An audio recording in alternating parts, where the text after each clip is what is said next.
The presence of such seasoned veterans alleviates our concerns regarding the rebel forces. Let's have this conversation. Greetings, esteemed reader. This is Tales from History, presenting a new episode of Life on the Civil War Research Trail, brought to you by Military Images magazine. In early July 1864, residents of Frederick, Maryland, braced themselves for the anticipated incursion of Confederate troops. The area remained vigilant as local newspapers detailed the largely unchallenged advance of Lieutenant General Jubal Early's corps from Virginia's Shenandoah Valley into West Virginia. Early's contingent of 15,000 experienced soldiers easily overcame small federal garrisons while pillaging towns along their route. In response to Early's offensive, Union forces were hastily mobilized. Major General Lew Wallace, in command of the Middle Department and the 7th Corps, gathered approximately 2,300 effective troops and directed them toward Frederick. Meanwhile, in Virginia, General Ulysses S. Grant ordered the deployment of around 4,000 men from the battle-tested 6th Corps of the Army of the Potomac, who were engaged in combat near Petersburg and Richmond. For one regiment within the 6th Corps, the 14th New Jersey Infantry, this rapid movement to Frederick represented a return to familiar ground and a sense of homecoming, as these soldiers were affectionately known as the Monocacy Regiments. This nickname originated from their initial assignments 2 years prior, where they were tasked with safeguarding railroad bridges and other strategic locations near the junction along the Monocacy River, just a few miles south of Frederick. The officer corps of the 14th Regiment included Chauncey Harris, a miller from Elizabeth, New Jersey, who had recently experienced the loss of his wife. He celebrated his 34th birthday on August 26, 1862, by enlisting as captain of Company C in the 14th. Shortly thereafter, the regiment departed New Jersey for Monocacy Junction, a strategic location in the path of General Robert E. Lee's initial invasion of the North, which ultimately led to the Battle of Antietam. During the Maryland campaign, the 14th engaged in minimal combat and remained stationed at Monocacy Junction for the subsequent 9 months. Throughout this period, the soldiers from New Jersey developed strong and meaningful bonds with the local Marylanders. By July 1863, Harris and the 14th joined the Army of the Potomac, pursuing Lee's forces during their retreat after the defeat at the Battle of Gettysburg, which marked the end of the Confederates' second invasion of the North. The 14th participated in several significant campaigns, including those at Bristol, Mine Run, Overland, and Petersburg. Harris emerged from these numerous battles and skirmishes as a capable and respected company commander. However, on July 5, 1864, he received new orders to return to Monocacy Junction to confront Jubal Early and his Confederate troops. The 14th, along with its brigade and another brigade from the 3rd Division of the 6th Corps, moved to City Point the following day, and then traveled by transport to Baltimore, continuing by railroad to their destination in Frederick. The division, led by the experienced and skilled West Point graduate Major General James Ricketts, reached Frederick on July 8th. The return of the Monocacy regiments, along with additional reinforcements, significantly enhanced the morale of the local populace. One newspaper noted that with such seasoned veterans, the fear of the rebel forces had diminished. This sentiment was likely shared by the troops dispatched by Major General Wallace, many of whom were relatively inexperienced. The reunion and rekindling of camaraderie between the 14th and the Maryland regiments was abruptly interrupted the following morning by the advancing Confederates. The events that unfolded next irrevocably altered many relationships. The regimental historian of the 14th New Jersey recounted the engagement, stating that at 9 o'clock the enemy's forward skirmishers made their presence known. Our skirmishers had crossed the river and promptly advanced to confront them. However, it soon became evident that we could not withstand the enemy, who outnumbered us 6-1. Our skirmishers were forced to retreat across the river, marking the beginning of the battle, with the enemy initiating the assault using several artillery pieces. The conflict raged intensely for 8 arduous hours. The enemy crossed the river, steadily pushing our forces back while advancing in 4 lines of battle.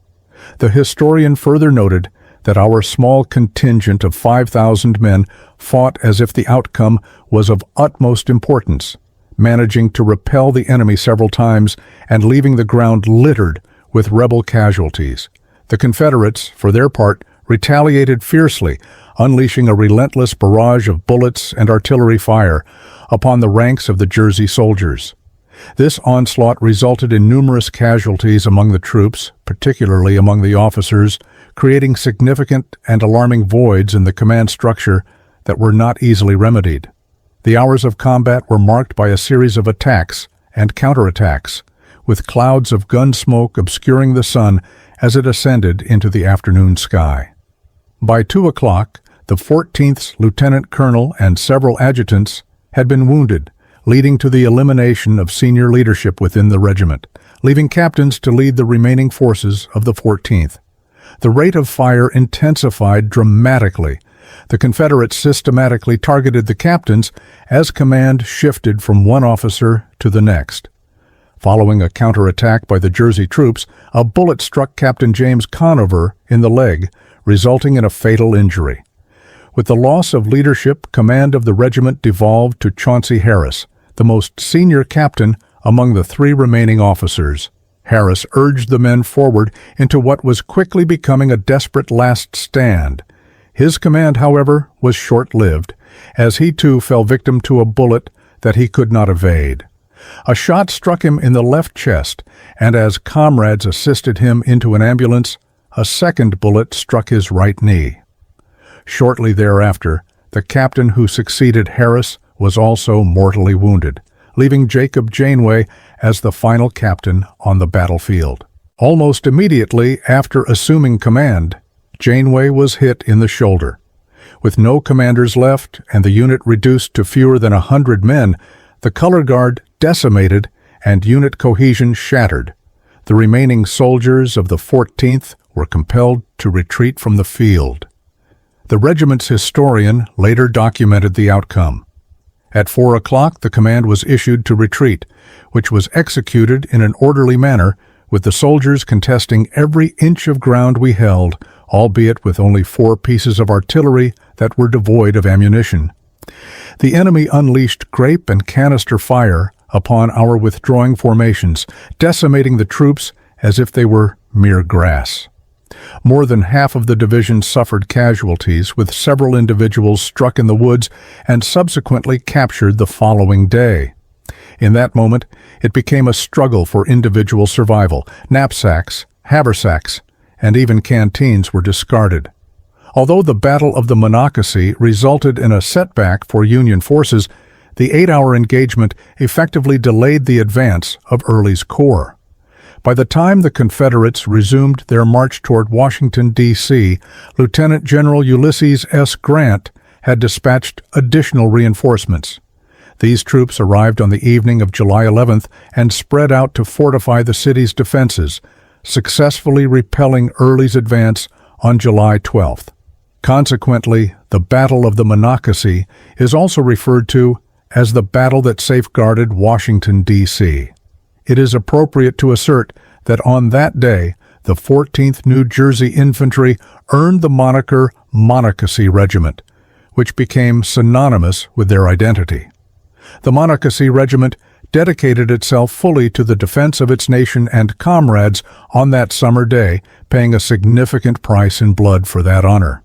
The casualty figures revealed that 168 out of 256 men and officers engaged were affected. The 14th joined a somber roster when Colonel William F. Fox, in his 1889 analysis, Regimental Losses in the Civil War, recognized the 14th as one of the 300 fighting regiments within the entire Union Army due to its substantial battlefield losses. Captain Harris and other injured personnel received prompt medical attention on site before being evacuated to local hospitals. The ambulance transporting Harris arrived in Baker's Valley at a modest farmhouse owned by Edward Baker. For several weeks, his daughter, 21-year-old Clementine America Baker, provided care for Harris. Once his health improved, medical personnel arranged for his transfer to a military hospital in Baltimore to complete his recovery. On December 8, 1864, Harris was discharged from the military, having participated in 18 battles. He was awarded brevets, or honorary ranks, of major and lieutenant colonel for his service during the Battle of the Monocacy and throughout the war. The 14th Regiment continued its service until it mustered out in June 1865. Harris had unresolved matters to attend to. He returned to Baker's Valley, where he had developed feelings for the farmer's daughter, Clementine America Baker. Their courtship culminated in marriage on May 22, 1865. The couple established their residence in Elizabeth, where Harris was appointed postmaster, a role he fulfilled for nearly 20 years. He also managed the family grist mill on the Elizabeth River, transforming it into a facility for shelling peanuts and grinding cocoa shells. An active member of the Grand Army of the Republic, he played a significant role in founding a local post. In 1907, New Jersey erected a monument on the battlefield to honor the 14th Regiment, which remains accessible for visitors today. 4 years later, in 1911, Harris passed away after succumbing to pneumonia at the age of 82. He was survived by Clementine and their 3 daughters. After Clementine's death at approximately 90 years old in 1932, she was laid to rest beside her husband at Evergreen Cemetery in Hillside, New Jersey. Thank you for your attention. Please consider liking, sharing, and subscribing to our YouTube channel.